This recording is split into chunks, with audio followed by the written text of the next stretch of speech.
What's up, guys? Back in here with more reactions. We got Why Men and Women Can Never Be Equal, Jordan Peterson. Now, I think they took this from an actual interview and made like some sort of movie collage about it.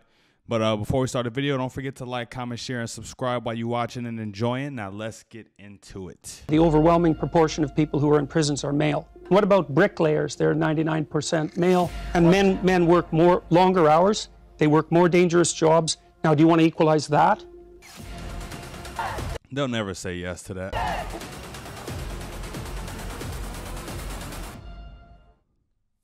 What do you understand by equality, Sophie? What does it mean to you?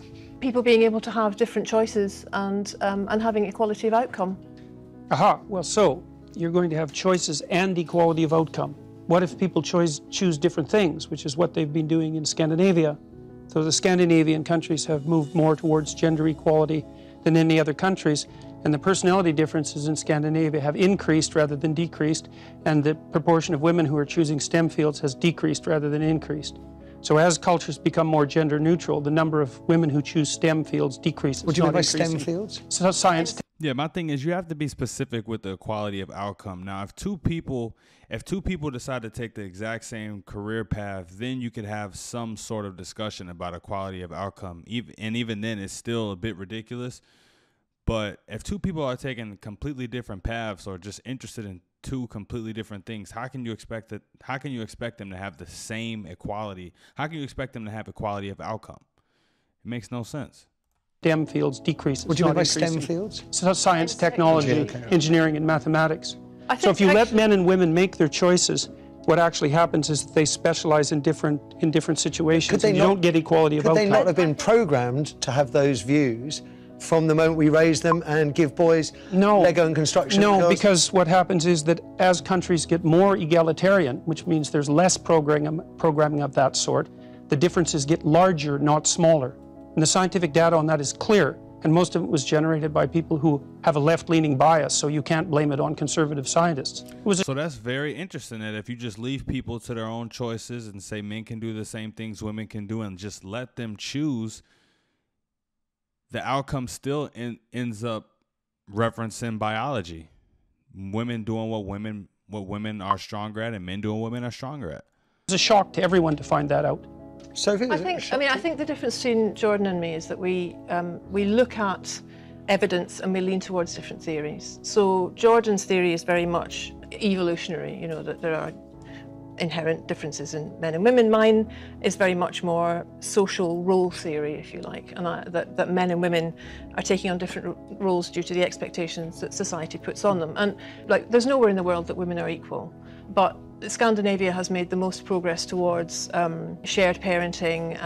That said, it's not done yet. There's nowhere in the world where this is done yet. But it's having the opposite effect that the gender equality types predicted. Opposite, not the same. And it isn't a theory, it's actually data driven by tens of thousands of surveys and the best scientific literature on the topic. It's not a theory, and I didn't come about it because of my political perspective. I looked at the data.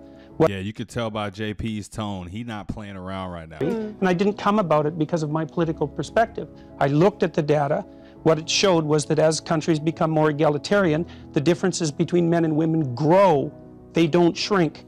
Particularly interested in the ones presented, such as the ones by the University of Southern California, which discovered that change towards gender equality is actually being slowed by beliefs that are legitimizing social inequalities on the basis of sex.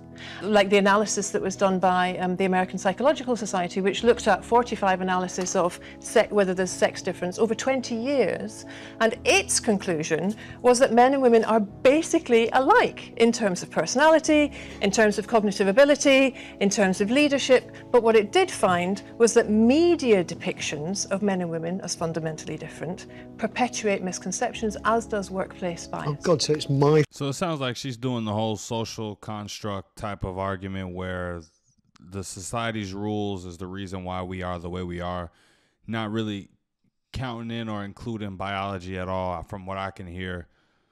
Fault. Men and women actually are more the same than they are different. But the issue is that small differences at the population level can turn into very large differences at the extreme. So for example, Men and women are broadly similar with regards to aggression, although men tilt a little bit more towards aggression. So that if you picked a random person out of the population, male and female, and you guessed that the male was more aggressive, you'd be right 60% of the time. But if you take the 1 in 100 most aggressive people, they're all male. And that's why the overwhelming proportion of people who are in prisons are male. Now, do you want to equalize that, just out of curiosity? What about bricklayers? They're 99% male. And we've got about 3/4 of the population now in universities, in the humanities and social sciences, are female. Yeah. Are we going to equalize that? And men work longer hours, they work more dangerous jobs, they're more likely to move, they're more likely to work outside, they're more likely. And although it might be some influence from your surroundings or society, as you know, people like to say, there is still that deep inner interest in wanting to do certain things and not wanting to do other things. Like, you could tell a girl, yeah, go lay these bricks and you'll be making $150K a year. Like, the girl isn't gonna go do that, and she might go do it, but she won't end up doing it for long because it's not something she's into. Dangerous jobs, they're more likely to move, they're more likely to work outside, they're more likely to participate in jobs in the STEM fields that are scalable. They make more money for those reasons. And that's all hidden under the idea that the reason that men and women make different amounts of money is because of their gender. It's a very simplistic analysis. And what I'm trying to equalise is opportunity and choice. Fine, let's equalise choice. You agree on that. But we won't get equal outcome that way. And I think that what happens then, nobody knows, because we've never done it yet. We do know. We know what's happened in Scandinavia. But it's not fully got there yet. No, but it's going in the opposite direction that everyone predicted, and strongly. You know, I think one of the things I loved about Jordan's book, one of my favourite rules in Jordan's book is Rule 9. Who has Jordan Peterson's book? Drop it in the comments below. Either one of his books. Which says, assume the person you are listening to might know something you don't. Mm-hmm. And I think that in a country where men outnumber women by 2 to 1 in Parliament, in local government, where women's voices are not equally represented in media, where our education systems still are teaching boys and women's voices aren't equally represented in media. I gotta disagree with that one. Girls' ideas of pink and blue. Yeah. What I'm trying to do is work with thousands of optimistic, hopeful people for change. Okay. Your boss called the gender pay gap a burning injustice, is it?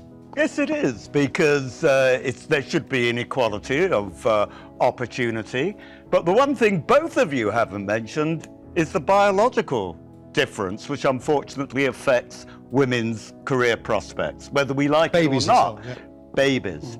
And that does cause a problem. You know, if I were to take a sabbatical from a corporation for a while, it's going to set me back slightly. And it is a problem that biologically it's women who have babies, not men.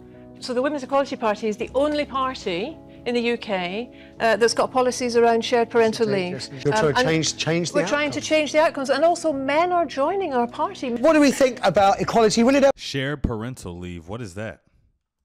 Outcomes, and also men are joining our party. What do we think about equality? Will it ever happen, Salim? Because I think we're going to become more cognitive creatures, and jobs are going to be more about mental skills. Technology. But then I've been visited schools, and I work in STEM. I'm a software developer, and the number of women doing software development hasn't increased. I would have thought they would have increased more, but I went into secondary school to do GCSE IT stuff. So much opportunity out here. The opportunity is there. You have to go and get it, though. I thought they would have increased more, but I went into secondary school to do GCSE IT stuff, and there's very, very few girls doing IT, and I was thinking IT is the future, and why are the schools are pushing for more girls to go into IT. Actually, representations in the media could be affecting such choices. One of the other things we even incentives now, you know how much companies virtue signal now. To have a woman in a leading IT company or whatever, that woman would be the face of the company. She'd probably be in Time magazine and all type of things like that. It's even more opportunity for women to get into those fields because it's a good look. It's a good look from a brand's perspective, from a company perspective. So I'm tired of hearing the we need equal opportunity. I'm tired of hearing that line. You know, it's played out. We want to do is to have a look at curriculums, to have more female role models, to, you know, to encourage girls, because so long as we still see STEM as a boys area that we're trying to get girls into, it's not going to work. We need to do the work we're doing on care, get more boys thinking about, you know, nursing, teaching, more role models for boys in schools. And that's the way you break it all down. Men teaching, I would like to. I could get down with seeing more men teach and nurse too. Whatever, man. You could do whatever you want to do, but do men in general like to nurse? No.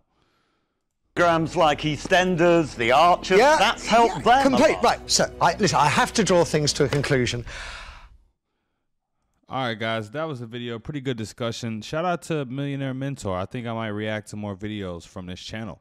But let me know what you thought about that in the comments below. Don't forget to like, comment, share, and subscribe on your way out the door. Till next time, guys.